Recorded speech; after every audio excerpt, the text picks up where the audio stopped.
Here's a question for you. Would you rather pay $500 for something today or just $19.99 a month? Most people say the monthly option without even blinking. It feels smaller. It feels manageable. It feels like a smarter choice. But here's the thing. That instinct, that feeling is costing you more money than almost anything else in your financial life. And the wild part, the companies selling you these monthly plans know exactly what they're doing. They've studied how your brain works, they've run the numbers, and they've designed their pricing make you feel like you're winning while they're the ones actually winning. So today, we're going to pull back the curtain on something called the monthly payment trap. We're going to see how it works, why your brain falls for it every single time, and what it's actually costing you over your lifetime. Because once you understand this, you'll never look at a price tag the same way again. Let's start with a story. Meet Sarah. Sarah is 28 years old, she has a decent job, and by all appearances, she manages her money pretty well.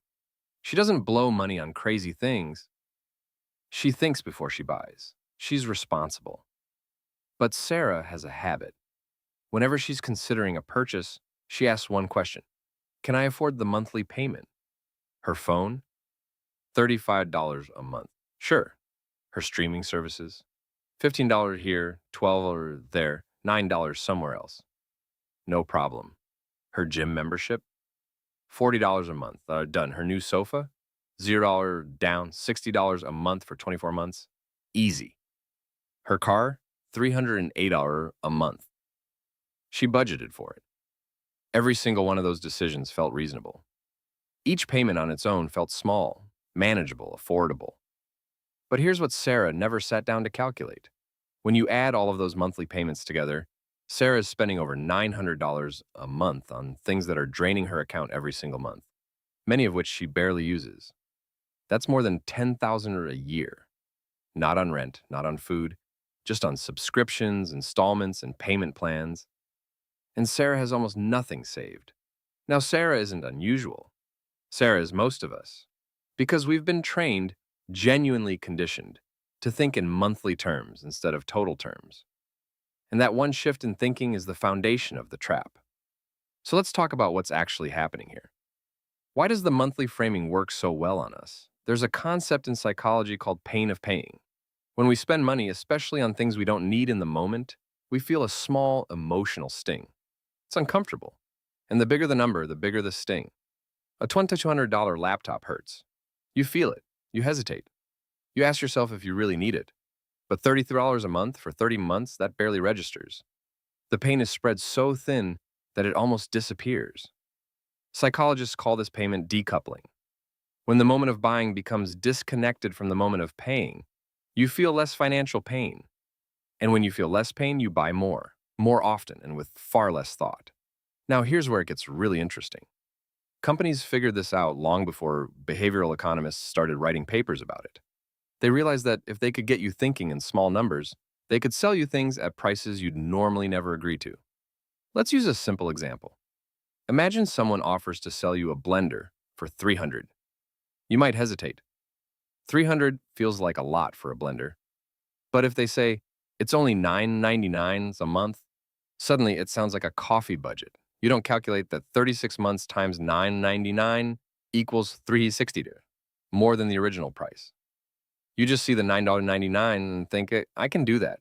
That gap between the sticker price and what you actually pay over time, that's the hidden cost, and it shows up everywhere. Credit cards, car loans, buy now, pay later apps, furniture stores, electronics, phone plans, software subscriptions. The entire modern consumer economy is built around getting you to agree to small numbers repeatedly rather than confronting you with one honest total. And there's another layer to this. When you pay monthly, you often pay interest. Even when companies say zero interest for 12 months, they're betting you won't pay it off in time. And statistically, many people don't. So that $0 interest deal quietly becomes a 28% APR charge, retroactively applied to everything you owe. But even without interest, there's a cost.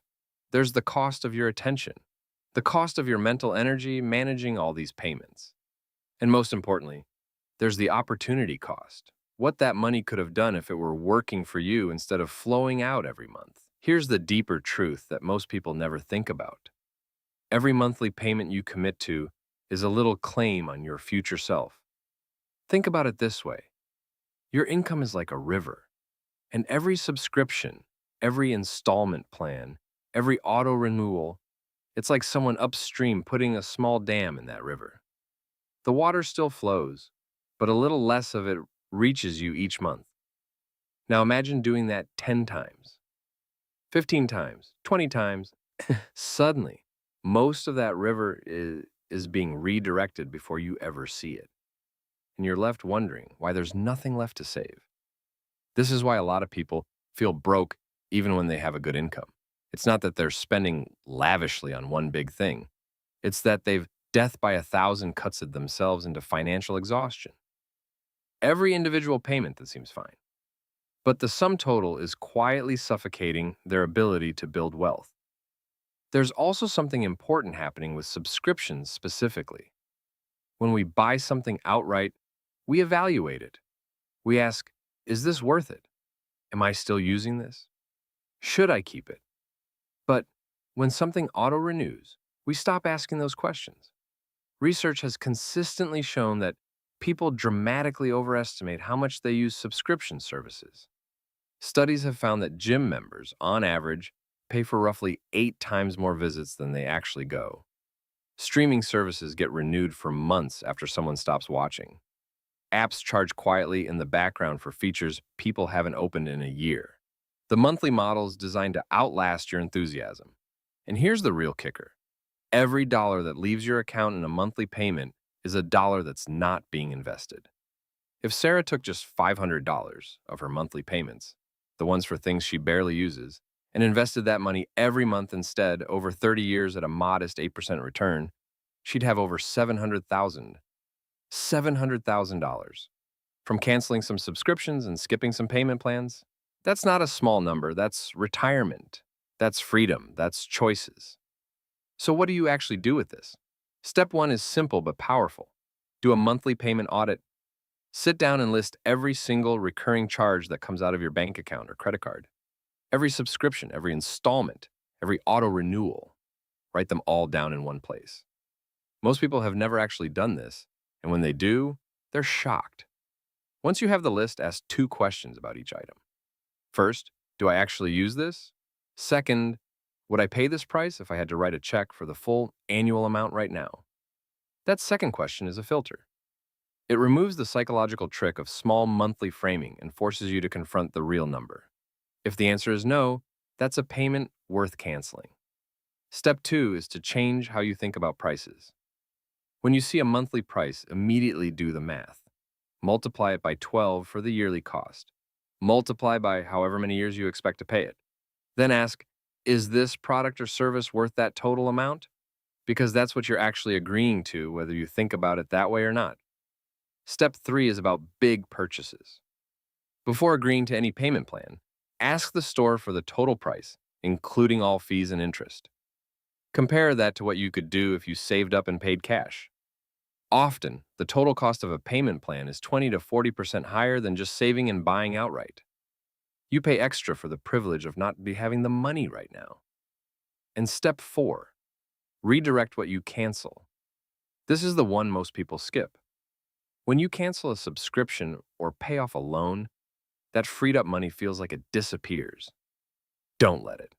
The moment you cut a $30 subscription, set up a $30 automatic investment contribution. Turn the monthly drain into a monthly build. Make the river work for you instead of for everyone else. Here's the big idea to take with you. We live in a world that has been masterfully engineered to extract money from you in tiny amounts, so small that you barely feel each one. Monthly pricing isn't an accident. It's a strategy. A very well-researched, psychologically precise strategy designed to help you say yes more often than you should. But now you know how it works. And that changes everything. Because the question is never really, can I afford the monthly payment? The real question is, where do I want this river of money to go? Toward things that quietly drain you, or toward something that quietly builds you? Every month you get to choose.